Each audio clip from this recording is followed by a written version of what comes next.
We are recording. Yes, we are. And make sure I hit the button. Welcome back to the Project Gen X podcast. I am one of your hosts, Alan Smith. And I'm Barry. And it's just the two of us today. This is true. For several reasons. I mean, one is that we recorded several episodes and then kind of got backlogged on something, and we're like, hey, we need another episode. Oops, we missed a week. And, and with Dave's work schedule, it gets a little hectic sometimes. And also the fact we are in a post-WrestleMania 38, right? I believe so, yeah. 38 world by a few days when we're recording this. And Barry and I are huge wrestling fans. And Dave, not so much. Like, he knows some, but he's not like a huge thing. And we had talked about, doing a wrestling episode one of these days, and it was just like, hey, let's go ahead and do this. Yes, perfect opportunity. Right after, with everything that's going on in the WWE as well as AEW, well, and Impact, and Ring of Honor, yeah. And that was Samoa Joe just came in the other day. I mean, Absolutely. It's one of those things that if you are a wrestling fan, we are living in a golden era. Definitely, right now. Definitely. The landscape of professional wrestling has not been this rich probably since the Monday Night Wars were going on 25 years ago. Honestly, you could make the argument with ECW and the way that that they were was bringing in there. but that was in there. Yeah, they were the time. outliers, right? So they were a better version of Impact. Is basically what it comes down to, and it's kind of cool. If you're listening to this and you want to kind of bone up a little bit on wrestling, there are a couple other podcasts that are going, like 83 Weeks with Eric Bischoff is really cool, especially right now because since it is like we're in that first 25 years of since the NWO, they're going through all that stuff like week by week of what was going on. Also, there's a new one that just started the first of the year called DDP Snake Pit. Yes. I love that episode. And let me tell you, a few episodes back, I put a little, a tribute to Scott Hall on the front end of this. They did an episode as we were recording this. It was last week. It was a tribute to Scott Hall. It's DDP and Jake the Snake Roberts. Oh. I could barely get through it. I believe it. It was just like, wow, because those guys, they went through it with him, like, all the way through. So, and it was a good episode because they told a lot of, like, stories about Scott Hall and stuff, but it was just, like, it was really hard to listen to. But it was also one of those things where it was a nice, hey, Scott Hall was an amazing person. He was. He had his demons. He had his demons, but, he, as an individual and as just kind of a general kind of person, the guy was incredible. Right. So when Alan and I started talking about this, as far as transition. what we're going to do, Barry is our transition. Absolutely. Get me away from just rambling. So what we kind of came up with was, we started talking about sharing memories about, some of our favorite moments from AEW, from WCW, from WWE, even stuff that didn't happen in the ring, like off-ring stuff. Right. And we started kind of, coming up with an idea of, hey, let's share some of these things that may, the reasons why we love wrestling, the reasons why it's worth watching, the reasons why you sit through all of the crap that you have to sit through for those little bitty nuggets of gold that come out from time to time. I started off because I remember when I first pitched this to you, I said, hey, let's talk about our personal top 10 favorite matches. And I know that it's one of those things that as I started making this, I was like, there are certain moments that happen that I have to put on here also that have not a whole lot to do with the matches themselves. No. So mine expanded out. I know yours did as well. Oh yeah, I think we started with top 10 of all time, and I think we ended up with like 20 total. I don't somewhere around in there. Yeah, I have my 10, and then I have a bunch of honorable mentions.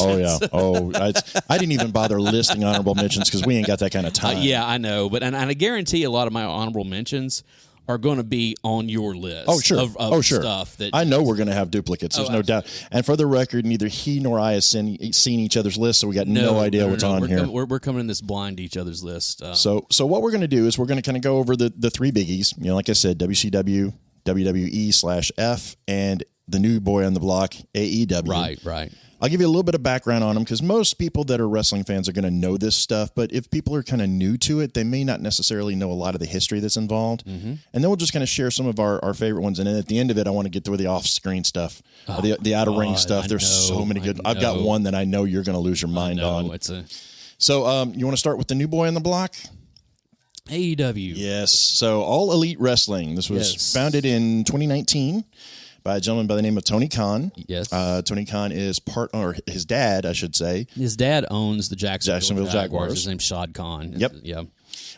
This was really one of the first organizations that was started by wrestlers for wrestlers. Yes, very much you had people like Kenny Omega, the Young Bucks, Cody Rhodes. Right. They're the ones that really kind of founded this. Well, let's talk a little bit about, I mean, I don't know how much, but part of it came to the fact that, like, Cody Rhodes was really not happy with what was going on. No, because he was getting wasted in WWE. Yeah, absolutely. And so he left and he went to New Japan. Yeah. And kind of, did he become a member of the Bullet Club? Yeah, he was a member of the Bullet Club. Okay, yeah.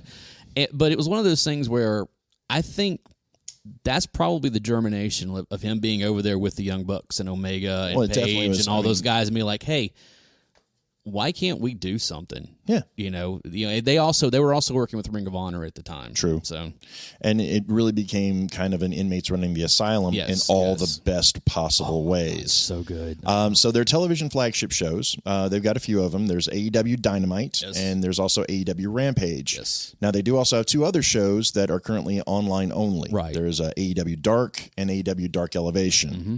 And you know what? I've never watched either one of some of them are good. Some of them are... Yeah, and it's one of those things because, like, especially with the women's division. Yes. Okay, which, let's be honest, in the beginning was not very good.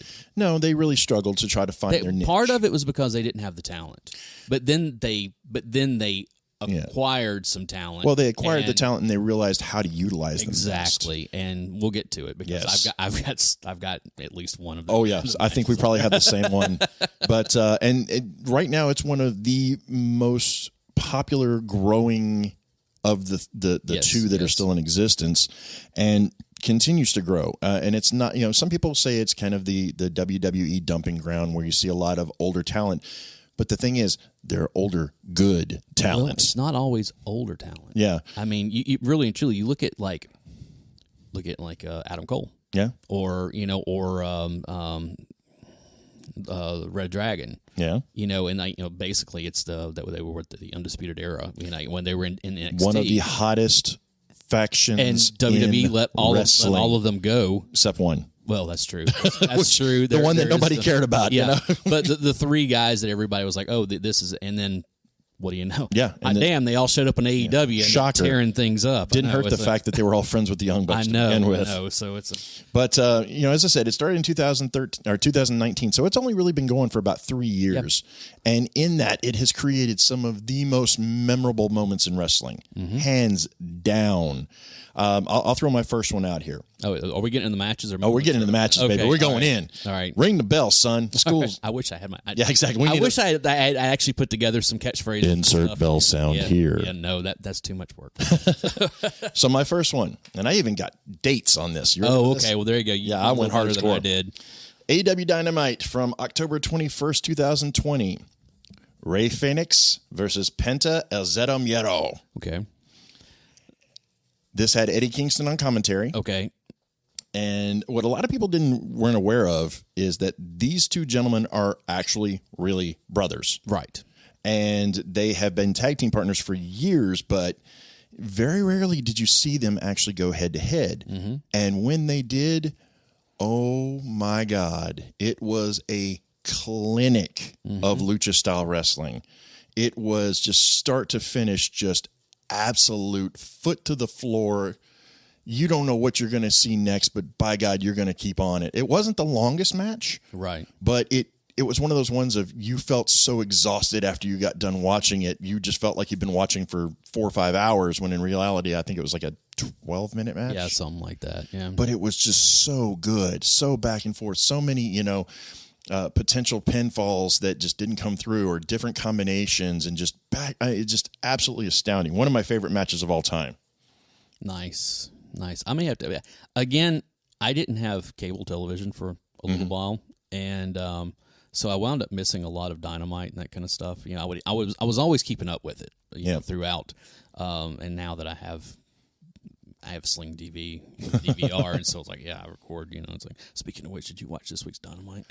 This week's Dynamite, that was a great episode. Tag team match was one of the best tag team matches. No, the Adam Cole and Christian Cage. Oh, Adam Cole and right Christian off the Cage bat was like, incredible. dude, I know. I wasn't expecting that. FTR versus the Young Bucks. I know. How do you go wrong? Yeah. Anyway, so, right. Now that we...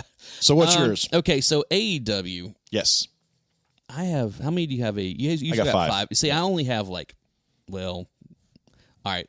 Screw... I'm not even going to look. All right. AEW, on my main list, I only had one match. And I think I know which one it's going to be. It's CM Punk versus MJF. I didn't have that one. At Revolution, the dog collar match. Because it literally, because it was one of those things that, and of course with wrestling, it's hard a lot of times with some of the stuff to just talk about the match themselves because there's so much build of the storyline. If it's done right. And this one was done masterfully. Yes. But, it was one of those things where, there's this whole thing culminated with, MJF being a huge fan of Punk. Since he was, 12 or 13 since he was or something? Kid. And we started finding out a lot about, like, MJF's... I'm just have to start calling him Maxwell. Start talking about Maxwell's... his when he was growing up, about getting bullied in school and all this kind of stuff, and like about quitting playing football because he realized that his heart was in wrestling because of a photo, because of the match that CM Punk and at the time Daniel Bryan had back in, was it 2012 or something like that? I think yeah, and so it was one of those things that it was like, oh my God, it's one of those things. But then also the fact with this match, whenever it came down to it, and they were like, all right, fine, we're going to have a match. And CM Punk said, and we're doing this one way. And it was a dog collar match. And it was a throwback to when he was it was a callback to when he was in Ring of Honor and he was up and coming. And he had that dog collar match with Raven. Well, it was two throwbacks, actually. Yeah. Because you had that, plus you find out that they were both huge Roddy Piper fans. Right. And Roddy Piper, Greg Valentine. That is one of the essential dog collar matches. Right. And I will never forget, after that moment, in Nashville, Tennessee, CM Punk comes out to the ring, sits in the middle of it, going through his whole that's right. You were at the show. I was at the show. Right. You were at the show when he reaches into a box that's, it was late February. Yes. Reaches into a box and says, actually, it was right around February 1st. It was before Valentine's Day. No, it was after. Was it after? It was after, because that was the joke. It was the 24th. It was the 24th. He said, I missed Valentine's Day. Right. And he pulls out the dog collar and he says, will you be my Valentine? Right. Oh, that's so good. I know. But then, the whole deal with, like, and there was culmination there of, like, they beat the crap out of each other. Oh, they destroyed each other. And then the whole thing with Wardlow basically finally turning on MJF. And... it's just, there was so much involved in this. Plus the fact that Punk came out in his old Ring of Honor gear to his old Ring of Honor entrance. Did not come out to Cult of Personality. Yeah, he came out to the AFI song. Yes. And it was one, and he even did like some of his old moves from back when he was, and it was like, wow, this is amazing. It was a great match. Yes. All that stuff aside, the match itself was textbook. Very good. It was so good. Yeah. And one thing, for anyone that's listening so far that hasn't turned the channel off because it's a wrestling episode, that hasn't really got on board with AEW, one thing I think you and I will both agree on is that, bar none, they do storylines better than anybody. Let me tell you, I grew up, you and I know both grew up watching WWF when it was WWF and WCW stuff. Okay? Yes. And I'll tell you straight up, I stopped watching WWF in the very early 90s because I hated their storylines, and I hated a lot boring. And I also hated a lot of their, I don't care about Isaac Yankems or the Clown or what was it, Duke the Dumpster Drugs. Yeah, and stuff like that. what was bad gimmicks. Yeah, like it was a Man Shark or something, or Land Shark or whatever. Oh, you know what I'm talking about? Shark Boy. Whatever. All this kind of crap. Where it was like, it was stupid. Oh, this is holding on to a bygone era, which Vince is doing again. Tell me about it. But then, but the thing is I wasn't into WCW either because. They were getting a lot of the cast-offs, and they weren't really doing anything with anybody over there either. Even the people that I loved, like Sting and Flair. Like Flair had gone to the WWF at that point. So had the Brainbusters. And all this kind of stuff. So it's kind of one of those things where like, But then whenever Bischoff got a hold of things, and NWO, and all of a sudden it was like, oh no, now it's time to pay attention. Storyline. Now it's time to pay attention. Here. Yeah, exactly. And that's kind of again going with the AEW. That's what we're back to again. We're like, no. I care about these characters. I care about these angles that they're involved in. Right.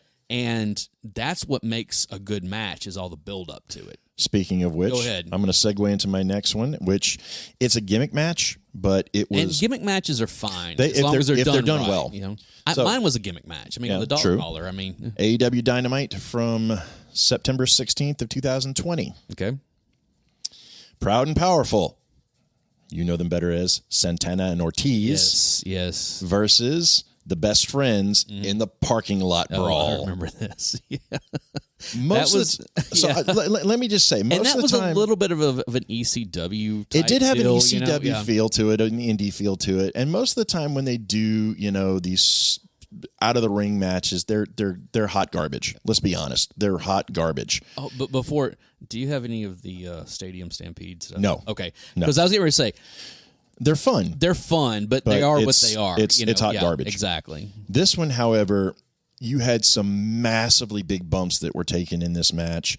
You had they literally used every bit of their environment for it and just incorporated it. Not to mention the fact that you have Orange Cassidy popping out of a trunk of a car just randomly. Right. And let us not forget how the match ended with Sue, Trent's mom, basically giving everybody the finger as she drove off in the minivan. Right. That's a good wrestling match right there. That's pretty good. I have another CM Punk match. Okay. It was his first match back against Darby Allin. Oh, such a good one. That was such a good one. And that was at what was it? It was at I've got it written down. His first match against Darby was at was it All or Nothing? Was it All or Nothing or All In? I can't remember. It may have been All In. It was one of those. I always get the All or Nothings and All Ins. Yeah, they really need to work on their names of pay-per-views. They got both of those, and then they have Double or Nothing also. True, yeah. But it's one of those things where first time Punk wrestled in 7 years, and nobody knew what to expect. Right? Because how much ring rust does somebody get in 7 years? Some, but it was also another one of those things that. Let's go back because here. Talk about moments. Yep. Okay. When the rumor started that CM Punk was coming back to wrestling, we had heard that rumor so many times. For like 4 years. Yeah, it kept on. And he did, make that one appearance at an indie show back in 2019 where he never told anybody it was him. He had a mask on. He was completely, and it was one of those things that he got found out because there was a photo of him wearing the same clothes at that was taken at let's convention be fair. That was around this. When it came out, it was not listing him as CM Punk. He was listed as Phil Brooks. Right. So, So it was one of those things where oh wait, Punk was back in the ring for a few minutes. Yeah. Literally like a few minutes. Yeah, he basically came in and did I think he took a bump. A GTF is basically what it was, and then was gone, and that was it. So when all of this stuff started circulating that he might be coming back and he was coming to AEW, and I was like, okay. Then they announced that he was coming back. Right. And it was in Chicago, his hometown. With the ice cream bars. Yeah, but the thing is that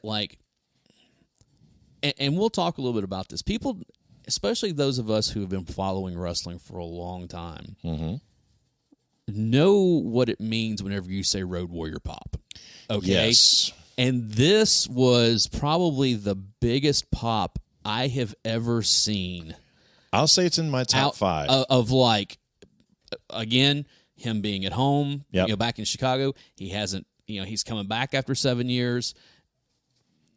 Everybody loves CM Punk. It's kind of one of those things. And then it was one of those okay, what's he going to say now that he has a live mic? Yeah. This is the Kurt Gibson walk-off home run. It really, yes, very much so. In Los Angeles, in the 88 feel series, to it. Yeah. I know. And so it was one of those things that, and then at the very end of it, him saying, I've been looking at some of this young talent around here, and he calls out Darby Allin specifically, who's up in the rafters with Sting. Yep. And basically is like, me and you, we're going to do this. And it was perfect. This is That's how you start. That's how you start. That's how you start. It had nothing to do with heels or faces or anything like that. It's no. There's young talent out there I want to work with. Well, and the thing that I loved about that too is, he very easily could have come in and said, I want the championship. I want I want Omega. That's who. Exactly. I want Kenny Omega. I want whoever was holding the other title at the time. I think it was Miro or somebody like that. Yeah, I think Miro actually had it at that point. He very easily could have done that, and it would have been warranted. Right. He would have been 100% warranted because he's seeing friggin' Punk.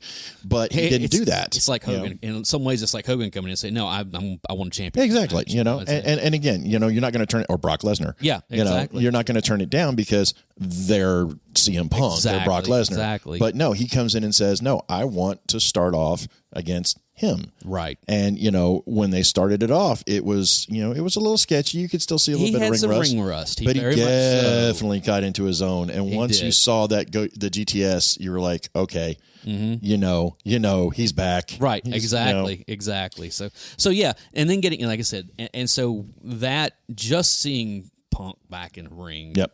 Was, and again, I wasn't watching wrestling when Punk was at his height. Like, it was one of those things. You didn't see the pipe bomb, huh? I've seen it, but I didn't see it live. I heard about it at the time. Because we'll talk about it later. People were talking about it all over the place, And it's one of those things that, like, I'll be honest, every once in a while now I'll go and look it up on YouTube and watch it again, because it's one of those things that it's like, he is blurring the lines so much between what's going on backstage. It is a clinic on how to give a promo. Right. That's what it boils down to. We should have done like promos. Oh, we got maybe one day down the line we'll talk about some of the best promos. Oh God, ever. yeah. So, all right, go ahead. All right, so you brought up Bryan Danielson. I'm going to bring in from AEW Dynamite Grand Slam, Bryan Danielson versus Kenny Omega. Yes, hands down. Just bell to bell. That was It wasn't an hour-long match. It was a half an hour match or so. It went the time. It went the time limit. Yeah. It was a half-hour match. And quite honestly, there's not many matches that you can look at and say that needs to go to a double disqualification, or that needs to go to a timeout or a countout or something, just because both of these guys were putting each other over well. I know. I mean, again, Bryan Danielson, a.k.a. Daniel Bryan, he had his ups and downs in WWE. Let's be honest, he got cut for injury reasons. And, maybe that's a good thing. He was forced to retire, before he was ready to. Right. Because he did have that, the concussion, the neck injuries. The concussion injuries and all that kind of stuff. And the WWE basically said, we're not going to let you wrestle any longer, but we still want you on television. Yeah, we still want to make money off you. We just don't want to give you the chance to show what you can do. Right, and he did all the work pretty much on his own of all the hyperbaric chambers and the rehabs and everything else to get cleared. And that was another big, like when it was announced that, hey, Daniel Bryan is coming back to wrestling. That was a huge thing. Oh yeah. And the match that they put on, it was high flying, it was submission, it was brawling, it was technical. It had every possible scenario you could imagine to play out. You had underhanded stuff. You had, near pins. You had, it was, there's two other matches that I can think of that would hold that same type of clout. Okay. One of them I'm going to talk about later on. Okay. But the other one would be like Eddie Guerrero, Chris Benoit. Okay. Because that's that caliber of match. We'll talk about some stuff later. All right. You got another one? Since you said Daniel Bryan. Yes. Or Bryan Danielson. Bryan Danielson. So let's go Bryan Danielson. I like Bryan. Why did WWE do that? He did it, actually. He did it because I know he wrestled as Bryan Danielson. Yes, the American Dragon, Bryan Danielson. Since we're talking about him, let's just go back just a little bit of time here.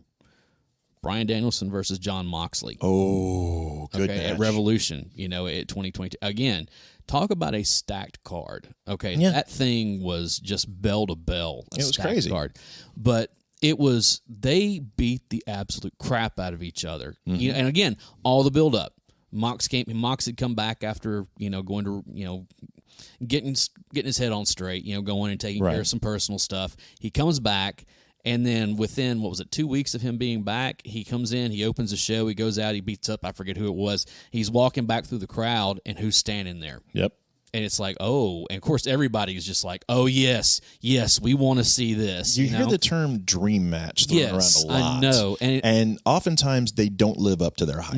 No, they don't. This one did. Well, here's the thing. After all that, and the whole, and again, Bryan Danielson saying, hey, we should be mentoring these young guys.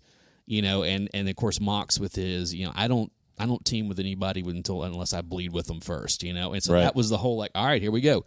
But then the fact that they're beating the crap out of each other even after the bell's over, and then all of a sudden William Regal comes walking out and slaps the crap out of both of them. Oh my God! And makes them shake hands, and it's like, that's straight throwback to Ring of Honor. I know. That's straight throwback to Ring of Honor. It was so good to watch, and it was one of those things that you had heard that William Regal was being picked up by the company, but that could mean a lot of things. He had been released. And it was kind of one of those, is he coming in? Is he not? Is he going, blah, blah, blah? Right. But it shocked the crap out of everybody. Oh, yeah.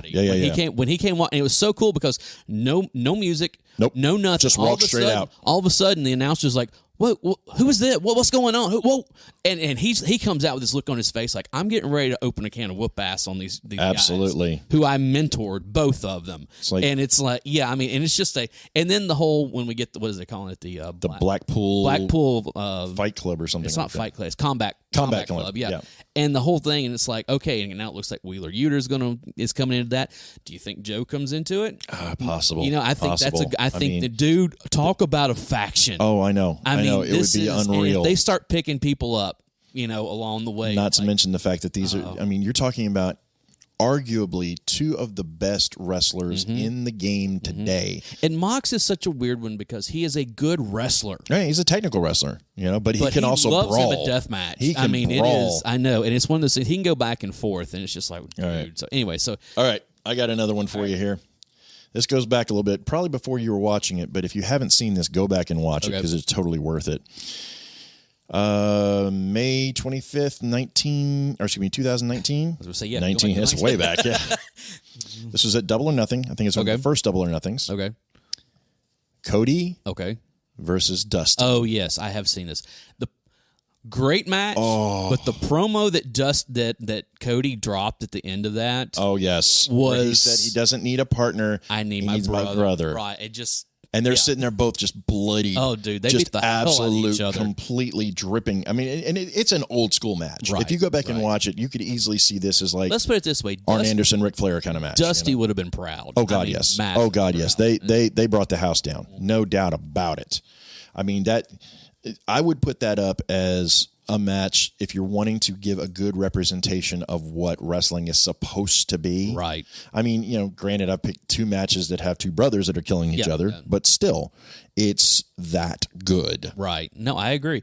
I have one. I have one more, and I got a feeling it's probably going to be the same one. Say it. It's the Lights Out match with Britt Baker and Thunder Rosa. St. Patrick's Day Slam 2021. That was an unsanctioned match. And what we were saying earlier about when AEW first started, their women's division wasn't very good, honestly. It was okay. It was all right. And it's one of those you could tell it was a novelty. It was, they had, and when we get into the WWE, we'll talk a little bit about the women's revolution because there's some great stuff that wound up coming out of that. But AEW, at the time that that they debuted, the WWE was finally giving the women the chance that they deserved, and for several years they'd been knocking out of the park. AEW comes in as this new upstart, and everybody's talking about, because you're getting all these New Japan guys, with the Bullet Club and all this stuff coming over, and it's like, we're so happy to see this. And again, it was kind of one of those things. You had who was their first champion? It wasn't Hikaru Shida. No, it was Big Swole. No, it was she's from New Japan. I can't remember. But she beat the woman that's with Vicky Guerrero. Nyla Rose. Nyla Rose. She beat Nyla Rose for it at Double or whatever that first pay-per-view was.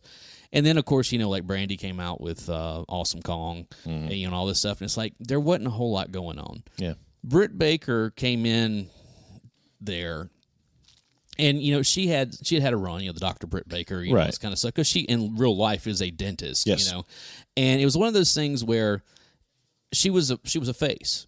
She started as a face, and she started as a boring face. She started a very boring face, but when she turned heel, almost immediately, that heel promo that she cut like that I guess they're 3 or 4 months into it or something. It Something wasn't very far. Yeah, she didn't stay face very long. No, and it was one of those things like, okay, this is, and then she got injured. Yeah, and that was when they brought Rebel in. Rebel, not Reba. Yeah, Rebel. That's always funny when they go through all that stuff. And I'll be honest, I'm glad she's not wrestling any longer. Because Rebel was never a good wrestler. Okay, she's a lot to be desired, but she's good as backup. Yeah, she's her Virgil. Virgil. Yeah, exactly. She's really good with that kind of stuff. But when this whole thing happened, and this is again. Thunder Rosa won this match. And I mean, they beat the hell out of each other. Yes. But Britt Baker became a star. I would say they both did. They did, but she really became a star. And within a short amount of time, they put that belt on her, and she ran with it and built that division. Completely agree. Now, don't get me wrong. There's been good work with Thunder Rosa, Jade Cargill. Dude, Jade Cargill has come on. Crazy. There's a lot of great talent in the women's division. Yes. There's a lot of young talent. And there's a lot of interesting ones to watch. Yes. See, and that's unfortunately a lot of the victimology of women's wrestling is that they don't really know how to. So terribly. It really has been. It really has been, and which is sad because they've had some great talent that have come through there. Yeah. But when you look at what AEW is doing with women's wrestling, I will honestly say I would sit down and watch an entire pay-per-view of nothing but AEW women's wrestling right now. Yeah. I can't say that about other divisions, and I can't say that about women's division a year ago, 2 years ago, 5 years ago. No. And it's nothing as a knock to any of the ladies performing, but it wasn't good wrestling. This stuff with Serena Deeb and Hikaru Shida. Yeah. At first, I didn't care anything. I was like, all right, whatever. And now all of a sudden, it's getting more and more interesting. No, I'm really interested in this, especially after Shida came back. Yeah. And it's like, oh, dude, she came back with a chip on her shoulder. She's ready to kick some ass. Well, it goes back to what I was saying before. AEW does storylines better than any other organization. Right. So, but on that same, I have to say that, you fast forward a year and you get the, of course, they had the match at Revolution, which... Yes. Britt wound up winning, but then they turn around. Was it 2 weeks later and have that? Oh, the match in San Antonio. The steel cage match. Yes, where Thunder Rosa won the belt. Another great. I mean, dude, everybody came out of this looking great. Well, exactly, and that's good wrestling when you can have your face and your heel both over with your crowd. You've done something special. Right. So That's all the AEW stuff I have. That's pretty much right. A lot of it has to do with the fact of it's a small sample size. And it's new. Right. You're talking about 3 years. Right. But to think that you hear us who've been watching wrestling for arguably, probably, I would say in the ballpark of about 40 years, before we gushing over something that's been around for 3 years. Before we move out of this, yes, let's talk about just some AEW moments. Okay. Okay. I've got a couple of them. Go ahead. The first thing I'm going to, and again, I apologize for not having the all the details on this. Yes. It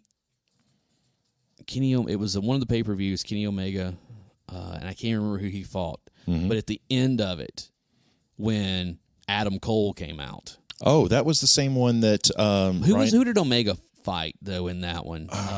He was already champ. I mean, he was defending and he won, and then all of a sudden Adam Cole's music hit, and everybody's like, "Oh my god!" You know. And it was one of those things. Oh, that was the first. That was the same one that Punk debuted, and that Bryan Danielson. Well, that's the whole thing. Yeah. Is that he came out, and he attacked Jurassic Express. You know, and it was like, oh wait, he's a heel. And then Bryan Danielson. Wait a minute, came out. Was it Kenny Omega or was it Young Bucks? I thought it was Young Bucks, wasn't it? Was it Young? No, he came out. The thing is that Omega had a match. That's right. The Young Bucks had come out with him, and they got and they got into. They were beating down whoever he was. I can't remember who he was wrestling. I can't either. And which is sad that because I know because I remember it being it was a great match pretty too. Good match. Yeah, and so. They came out, and then Jurassic Express came out with Christian, and they got beat down because all of the elite are out there, and then Cole's music And it was so funny because he gets on the mic, you know, after he like kicks the crap out of. It's story time. Yeah, yeah, and it's like he's like, "What did you expect? We're best friends." Yeah, you know, exactly. It's like, you know, that's and truly then one of those and then reveals, the Brian Brian Danielson came out, and it's like, holy crap, we just got 2 huge debuts plus CM Punk's in ring, you know, after and that was one of those like, oh my god! I remember watching that event in a movie theater in Huntsville, Alabama, because I couldn't get anywhere close by. I was down there and couldn't find anywhere close by, and I found a theater that was showing it. I'm like, I know they do that. It cost me an arm and a leg to do it, but you know what? I didn't care. It was so worth it. I know. Well, so anyway, we can jump off. You've shared that. I'll share one moment of AEW before I go, and this is one of the offering moments that, to me, if you needed proof of why wrestling can be entertaining, not just brutality, the MJF Chris Jericho sing-along. Oh, yeah. That thing got nominated for a Tony Award. It also, I mean, it made the was it New York Times? Yeah, like it got nominated for a Tony Award. I was like, you've got to be kidding me. I know. It's so for those of you who don't know what we're talking about, there was an episode of Dynamite. It was in October of 2020. Yep, right. Where there was the what was it? The Inner Circle. Right. They were trying to get MJF. MJF was trying to become a part of the Inner Circle. Right.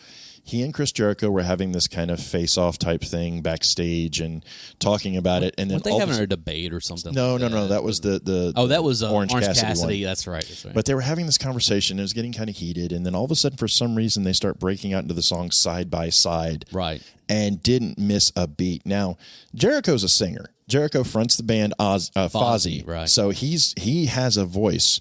I did not expect that from MJF. Yeah. And they played it to the hilt. It was so good. Yeah. It was one of those things that was come out of so far out of left field that nobody expected to see what they saw. Right. And they're looking at, any AEW fans the day after are looking at each other going, what in the hell did we just watch? Something else, just real quick on that. We don't have to talk about it a whole lot, but the Brody Lee. Oh, the tribute to Brody Lee. There's been a lot of tributes to a lot of wrestlers, but there's just something very special about that. And that's one. Again, was AEW is a young company, and that's the first person they lost. Especially untimely. Like, it was unexpected. Right. It was what's going on here, right? And that was just them. Hey, we have to do something. Yeah, we don't have a choice. We can't just do what a lot of, and nothing against WWE doing this, but, we can't just have a 10-bell salute and then move on. It's like, no, we have to honor or like this a guy. Little video package or something. They did an entire episode where everything they retired a design of a belt. I know. And gave it to his son. I know. And I was like, that's just dripping of class right there. I know. So anyway, right. What do we got next? So are we going WWF or No. WCW? We're going to go backwards in time. We're going to go back to 1982 is when it started as World Championship Wrestling. It wasn't World Championship Wrestling back then. Actually, at that point, it had been listed as World Championship Wrestling. It was a show on Crockett Wrestling. Okay, yeah, because I know you get into that whole Crockett Wrestling / NWA. It was NWA / Crockett Promotions / Jim Barnett, Georgia Championship Wrestling. Yeah, and they all. You don't. Well, there are no hard lines of where this one starts and this one. Now they were NWA affiliated because so many other places were as well. The official time frame starts in 1988. Right. That's when Ted Turner bought all of them and put them under one conglomerate. He didn't buy NWA. He hired a lot of the people from NWA, but he formed World Championship Wrestling at that point. The Jim Herd stuff. And the Georgia Championship Wrestling. Right. He brought all those under one umbrella and called it WCW. Right. This one was sold off to the WWE in 2001. Unfortunately. Well, so there's arguments on that too. That's a whole other episode. Literally a whole episode. Exactly. Go easily. That mess. And then their flagship shows, they had a couple of them. They had, obviously WCW Monday Nitro. That was that became their biggest show. Originally, their biggest show was Saturday night. Which, WCW Saturday Night, or as Dusty Rhodes liked to call it, the mothership. That's right, and that was. I watched it. Yes, I watched it all. Oh yeah, that was one of the things. Again, my introduction to wrestling was WWF. Yes, WWF at the time. A friend of mine at school said, "You really ought to check out this other because these are like real wrestlers." Right. And I was like, okay. And then we'll get into it. Yeah. So it's and then they also had WCW Thunder. That was their Thursday night show. That was in '97 when they launched that. Yeah, and it didn't last as long. It wasn't as good. It was designed pre-taped. it was pre-taped. It was much you know? the similar of WWE SmackDown. They were kind of trying to go head to head on both nights. Yeah. So well, they actually forced SmackDown into existence with that. True. So and again, it's not the best representation of wrestling, but I will say that WCW, when I first really started to get back into wrestling from being, gone from it as a child, my friend John got me into watching WCW because of Sting, because of the birth of the NWO from the Outsiders and that kind of stuff. Right. And that was like, ooh, this is something different. They're talking about real stuff. They're not talking about storylines. They're talking about legit gripes that they've got against people. And it was something different. It was something so contrast to the over-polished, dumbed-down, substanceless stuff that the WWE was putting out, or WWF at the time. And it was such a breath of fresh air. It had that kind of indie feel to it. And you got introduced to a lot of people that there's no way they would have made it in the WWE. People like, Dallas Page. Yeah. You've got him, you've got Raven, you've got, a lot of these guys that really, or even just going back to like Eddie Guerrero. It's funny to go back and see Raven originally. Oh, yeah. Like his original gimmick where he was like a surfer. Yeah. And it was like, what was it? Johnny something or another. I know. It was something, one of those things where it's like, what? That's right. That turned out to be Raven? Yeah. What are you talking about, But there are a couple of moments, and when I put my list together, I went as far back as, back into the 80s. I'm back in the 80s on this stuff. You had stuff like, I'm going to throw out my first one here. Clash of Champions 4, excuse me. Okay. No, 6. Roman numerals are not my strong point. Yeah, I know which one you're going for. Ricky Steamboat and Ric Flair. Yep. That's, 2 out of 3 falls. Yep. That match took almost an hour. Yep. It was crazy. It was, the thing, Steamboat had come in, of course, he had been a big WWF guy. Right. He'd come into WCW in '89, and immediately went after the belt. And it was Chi-Town Rumble where he won it. Yes. And then this was the middle match. Yep. This was the one everybody goes back to. Like all three, they did a trilogy of matches. Any of them is spectacular to watch. Chi-Town, you had this, and then you had Wrestle War, Music City Mayhem. Yes. Because it was here in Nashville. Yes, it was. But this one had the controversial ending, which everybody was kind of like, if you're going to do a controversial ending, that's the way you do it. Exactly. And I have that one on my list. Actually. Okay. Because I remember, because Clash of the Champions was, it originally, and we'll get into it in a second. It was originally was counter programming to WrestleMania. Yes, and it was free. Yep. It was on TBS, and it was one of those things where it's like, oh no, they're going to put on a 2-hour wrestling show here that's going to be in continuity. That's going to have like big matches. It's going to and you don't have to pay $30 or whatever it was that it was for the pay per view, type stuff. And of course, they didn't have.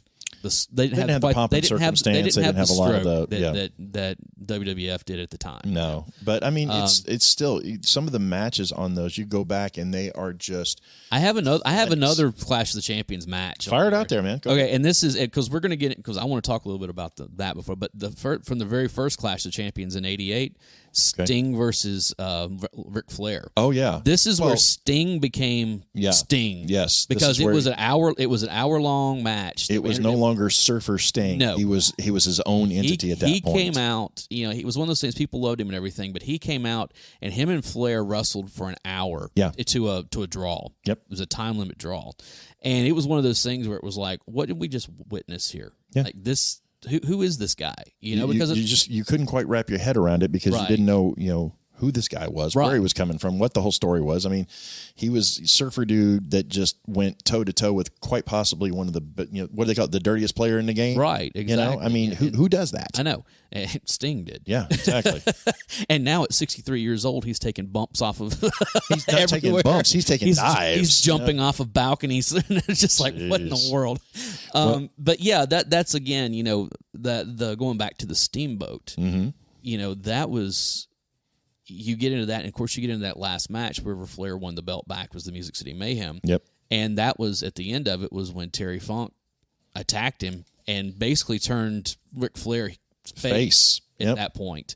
And we got a long thing after that, you know. It's such a weird thing to think of Ric Flair as a face. And he was for a short amount of time. Well, he was off and on throughout his career, but it's just, it never works. No. It never works for him. He's always best when he's the dirtiest player in the game. It worked during that time period for that run of face Flair, I think worked really well because it basically culminated with Halloween Havoc that year. You know, what they had the quote unquote electrified steel cage match. Oh, him and Sting versus Great Muta and what was the other dude's name? Oh, it was Terry Funk. Yeah. You know, so it was one of those things where it's like, okay, you know, this is. Oh yeah. You know, but then it was like, okay, after that, and of course, that's whenever the Four Horsemen was reformed and they turned on Sting and all that. It was like, yeah. In some new incarnation. Yeah, I know, exactly. Well, Sting was a horseman for a short amount of time, and they turned on him. Anyways, go on. What do you got you next? All right. I've got a couple of ones. Well, since you talked about Sting, I'll throw one of his matches out there. Okay. From Monday Night Nitro. It looks like it was May 26th of 1999. Mm-hmm. Sting versus Diamond Dallas Page. Okay. This was the beginning of the DDP heel turn.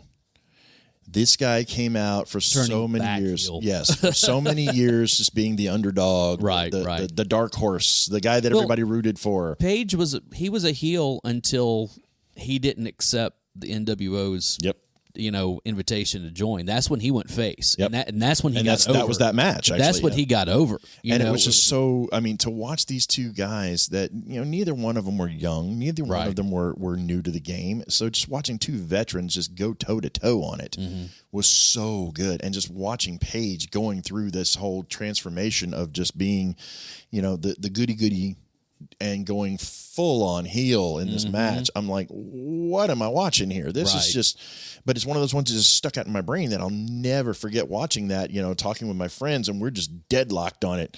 Little Caesar's pizza in front of us, a bottle of, 2 liter of root beer beside. We're going down on this. And I'm just like, I don't even know what we're watching. Right. You know, this should not be happening the way that it is, but it is. Right. So, I have another Ric Flair match. Okay. Actually, I have one more Ric Flair match. All right. Clash of the Champions 9. Okay. That is Ric Flair versus Terry Funk in an I Quit match. Yes, the I Quit match. I remember this one. Oh, my God. Like, again, Terry Funk, it didn't matter what he was in WWF back in the day, and it was one of those guys, you hated him. Well, he came in his brother Dory. Yeah, he came to WCW during that time period, you know, in that late 80s after that whole run, and he started off as a face. He was an announcer, and then he turned heel, and then he turned on Flair, and then he hated him again. Well, in the match, and then later when he went to ECW and had another renaissance, went back to the WWF with Chainsaw Charlie and Cactus Jack. Yeah, and it was just like, dude, this guy, and he was like 60 years old or something. Yeah, at that time, and still going. I mean, the man does not have kneecaps. I know, none. But it didn't matter because he was still going. Right. I mean, yes, that's a classic. But I got another one for you that I think you're going to love. Halloween Havoc, 1997. Okay. Rey Mysterio versus Eddie Guerrero. Okay.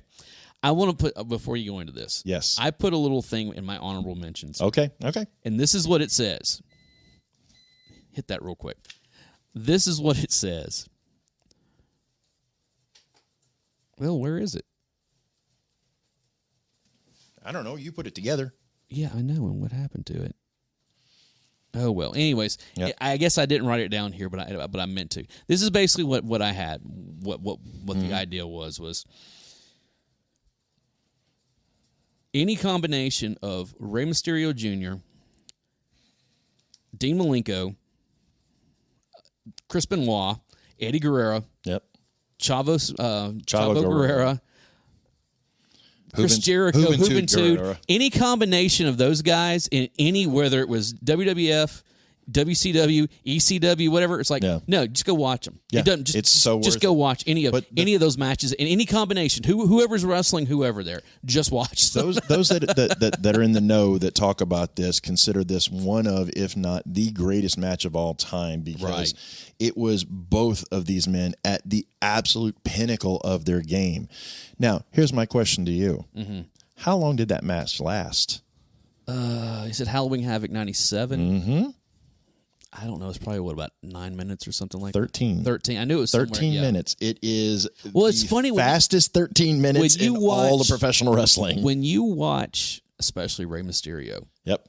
He could put on a half-an-hour match. By himself. And it would go by that quickly. Mm-hmm. I mean, where it's like, it is kinetic motion at all times. But that's lucha-style wrestling. I know. You know, and the fact that Eddie could go right along with it. It's fine. It does that whenever. Here's the thing. You also got to remember, he was like, 22 years old? He was still young, yeah. He was real young. Yeah. I mean, like, it was one of those things where when he debuted in WCW, he was like 21, 22 years old. I mean, and it was like, which is part of the reason he's still wrestling 25 years later and can still get around. Yeah. And can still put on a match like that. So, but yeah, any of those guys, I mean, any of those guys. I agree. You just like, just throw it on there. I mean, especially you go and you look at like some of those Guerrero-Malenko matches. Guerrero-Malenko, Guerrero-Benoit. Yeah, I mean it's just... Guerrero-Jericho. Yeah, I know. Those were just incredible. I know. And all those, what do they call cruiserweight guys, I mean, really and truly, the WCW started all that. Yes, I've got another cruiserweight that I think you're going to love because he holds a special place in my heart. But go ahead. What's your next one? All right, I'm going way back on this. Okay, talk to me. Well, way back-ish. Starrcade 1986. Oh, wow. It was called Starrcade 86 Night of the Skywalkers. Wow. Okay. And the match I'm going with. Yes. Road Warriors versus the Midnight Express in a scaffolding match. You could have just stopped at Road Warriors. You could have just...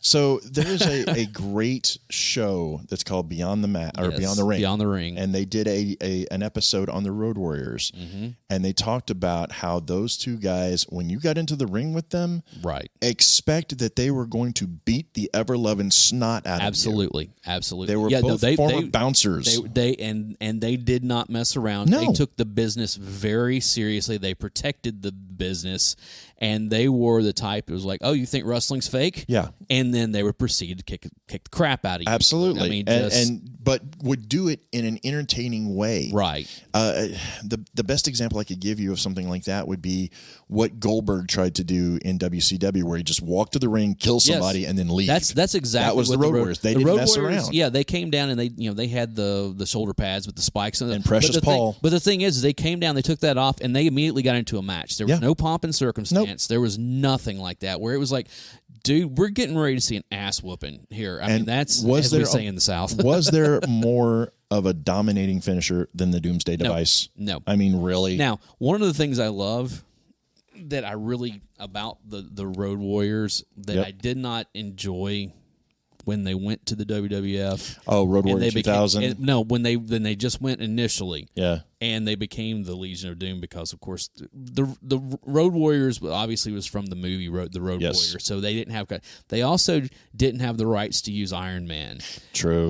But that was the thing back then when you heard that. You heard that guitar slide. And you again, knew somebody was going to die. It was.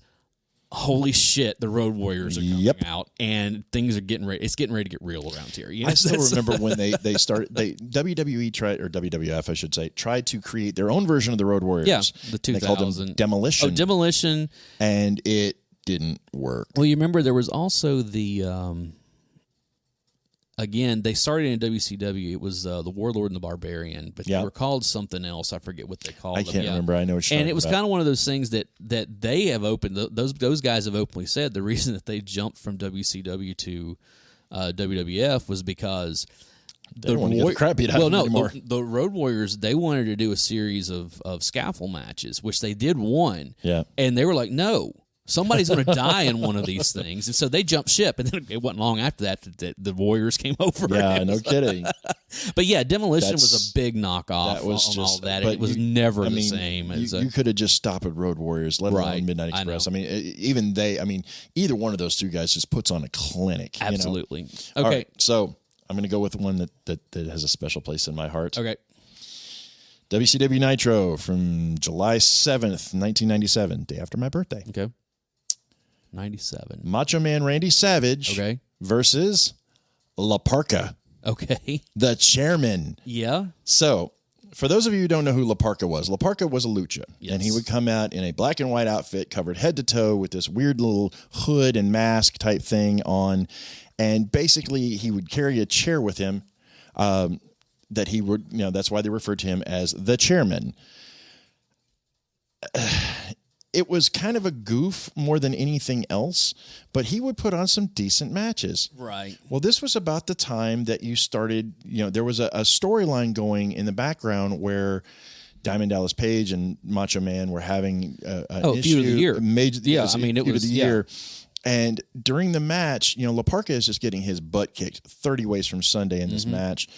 Then all of a sudden, just out of the randomness, he hits Macho Man with a diamond cutter. Yeah.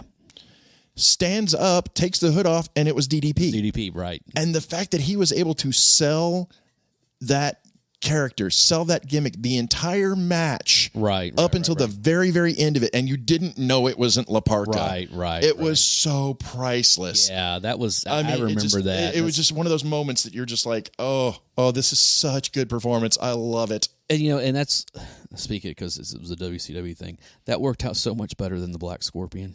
Oh, jeez. Which is routinely held as one of the worst storylines in wrestling history, let alone WCW. Just a bad idea. Because they didn't, well, the big thing was that they didn't know who was going to be under the mask until, and then, it's Ric Flair. Yep. Well, this doesn't make sense whatsoever with some of the stuff we've seen. Never stopped him before, though. No, I know. It's let's see, WCW. Do I have anything else? I got one more on this one. Oh, I do have one. Yep. And as soon as I say it, you're going to be like, oh, because of what happens after the match. No, I'm talking about the match itself. Okay. Bash at the Beach, 96. Finger Poke of Doom? No. Okay. This is the in-ring debut of the Outsiders versus Sting, Randy Savage, and Lex Luger. Okay. Yeah. And they were going to debut their third member and it was Hogan. But the thing is that they didn't know, he never came to the ring to fight. Yep. Here's the thing. You got 5 guys in the ring, and let's be honest, Kevin Nash and Lex Luger did not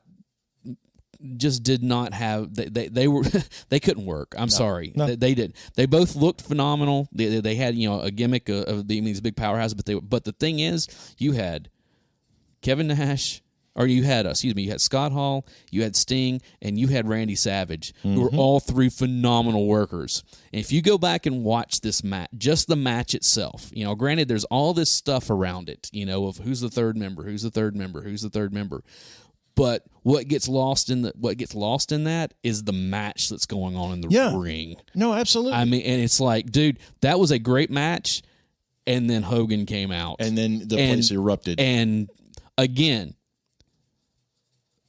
Road Warrior pop of when he turned, of like, I have never. Well, because that's Hulk Hogan went from in just a matter of seconds, went from being one of the most beloved, even though he wasn't as beloved as he had been, but he's still one of the most beloved wrestlers of all time, to being the person everybody in that arena wanted to hated. Wanted to just destroy him. Just like. I still remember all the garbage being thrown in the ring, that is, and everything else. So, and that one dude tried to get in the ring. Yeah. And the thing is what's his name? Was it Nick Patrick? Took him down.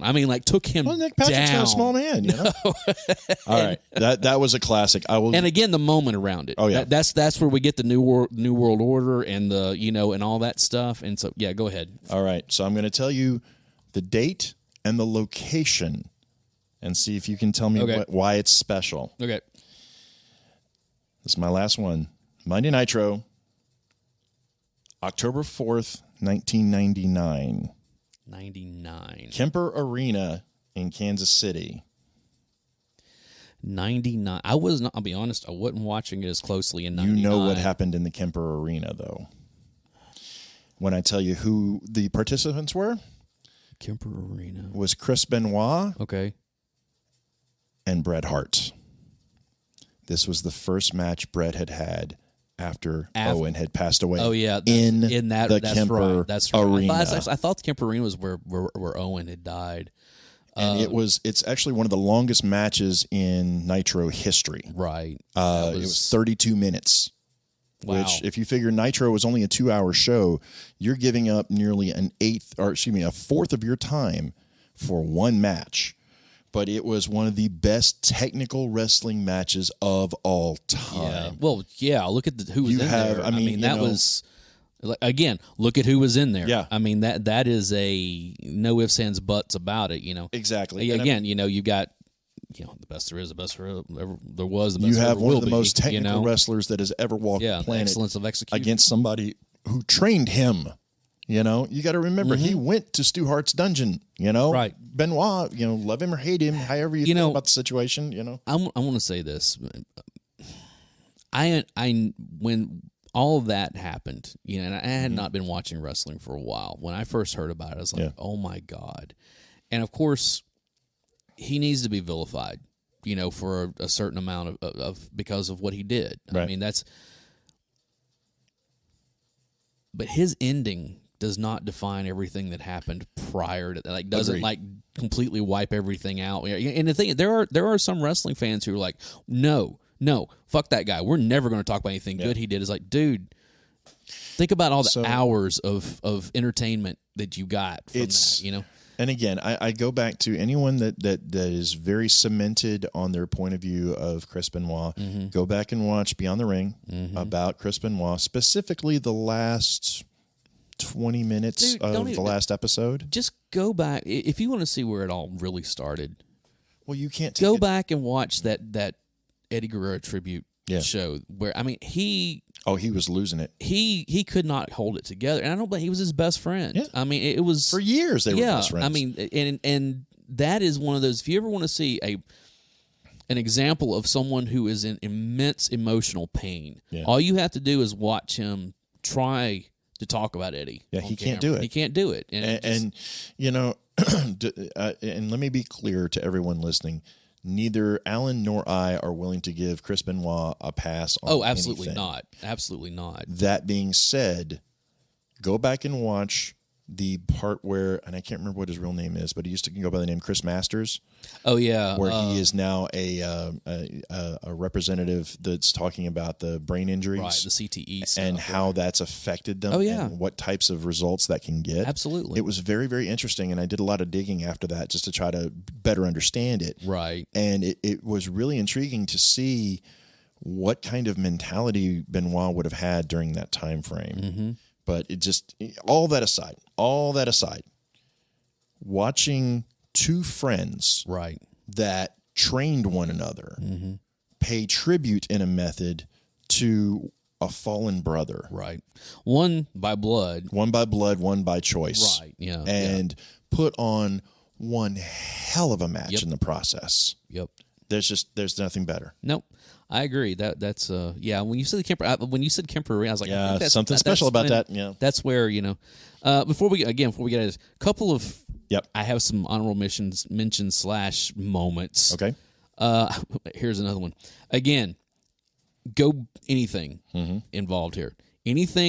Any match that involves the Rock and Roll Express and the Midnight Express. Oh yeah, that is from the WC, like the NWA, WCW, Jim Herb, whatever it is. The Indies, whatever. Go watch any of that stuff. Yeah. That is again a clinic on tag team wrestling. No ifs, ands, buts about it. If you don't have those two tag teams, you don't have the Rockers, which means you don't have Shawn Michael. Well, you don't have those two tag teams. You don't have the Hart Foundation. Yeah, you don't have. I mean, you can go through all.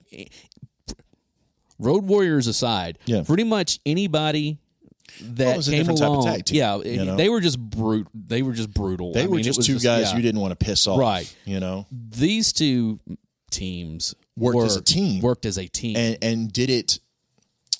And let me tell you, again, you go back to that Road Warrior pop. Anytime that Ricky was getting the crap kicked out of him by the Midnight Express, and he finally made that hot tag to Robert. Talk about a pop. That is they mastered the hot tag. They yes, they did. The stretch halfway across the ring. Almost to try to make there. It. Almost I know. The selling of the two shorts. Oh my God! I mean, that's and the thing is, I think they're still wrestling, if I'm not mistaken. I mean, I know Bobby Eaton is. Yeah, I don't know. Is Bobby Gibson? Robert Gibson's not sort of. I don't know. I don't know. Okay, I had those. But let's see, what else did I have? Another one on here. I guess that's all over it as far as that goes. Moments, though, yes, in WCW. See, I didn't have too many off-screen moments on this. So, dude, the night that Scott Hall showed up on Nitro unannounced. Drunk? No, the night he showed up unannounced. Oh, yeah. In 96. You want a war? He's like, you know who I am, yeah, but you don't know why I'm here. Yeah, you want a war? You got it. Yeah, and then when Kevin Nash shows up a couple weeks later, and the whole thing, it wasn't so much it was what he said. So this is where the big boys play, huh? Check the adjective, play. You know, and it's like, wow, that's, it's like, whoa, this is getting, what's going on here? Why are Razor and Diesel here? You know, and the thing is, they never said their names prior to this. They were still kind of in that whole, you got that. You got Luger showing up on the very first Nitro at the very end of it when he literally had just been on television, like on pay-per-view with the WWF, you know. Right. You have the night after the screw job when Rick Rude shows up on Nitro, and he's also, because it had been recorded pre-taped, he's also on Raw. Yep. And he shows up and just basically goes off about, I don't want anything to do with any kind of business, any kind of company that's going to do stuff like that. I mean, it just and you know, to WCW's credit, they had some great moments. They had one moment that still sticks in my mind. They had some really bad ones too. Yeah, I mean, and I'll make mention to it on the next one. Right. But yeah. So, but yeah, you get into a lot of, like, especially with around the NWO stuff. Yeah. You know, well, the NWO stuff, the Ravens Flock stuff. Yeah, but you can even go back. I mean, just some of the promos. You know, something we didn't. And again, I can put this under. Go back and watch any Dusty Rhodes Ric Flair match. So, all right, you're going to make me go ahead and burn any of them. I mean, that's because this is one of the ones that I was going to throw you as far as the outer ring ones. Okay, but technically it was in WCW and WWF/E. Okay. The absolutely perfect Kurt Hennig promos, are some of my those were pretty good. Those were good. Where he's like hitting home runs and getting hole in ones. My favorite one, bowling perfect games. And my absolute favorite one is where he drops back with a football, throws it up in the air, and then takes off running and catches his own pass. I know. Well, going into back to the WCW. I mean, come on. Dusty Rhodes' Hard Times. Oh, the Hard Time speech promo is one of the best things that has ever been on. I mean, just wow. I mean, that is a, and we haven't even mentioned the Four Horsemen. Well, I mean, that is just that's an hour and a half by itself. Yeah, I mean, you get into again. It all depends on which version. You go into the War Games. Oh, wait. Let me say it like William Regal. War Games. Yeah. All right. But yeah, I mean, you go back to that original War Games stuff. You know, dude, it's Dusty and the Four Horse, or it's Dusty and the Road Warriors, and who was their other one? Sting. Was it Sting? Was he the original? Was it Sting in that one? I think so. I don't know, it could be. I think of course you had against the Four Horse because that's when Luger was a member of the Horsemen. And it's just dude, Yeah. But yeah, anyways. Upon further review, it was actually Nikita Koloff that was in that first War Games match with the Road Warriors and Dusty Rhodes. But yeah, that brings us to the end of the first part of this episode about some of our favorite moments and matches in wrestling. If you would, go and check out our show notes for links to all of our social media, Discord, Instagram, all that good stuff. And Barry and I will be back for part 2 where we get into the history of WWF/WWE. So until next time.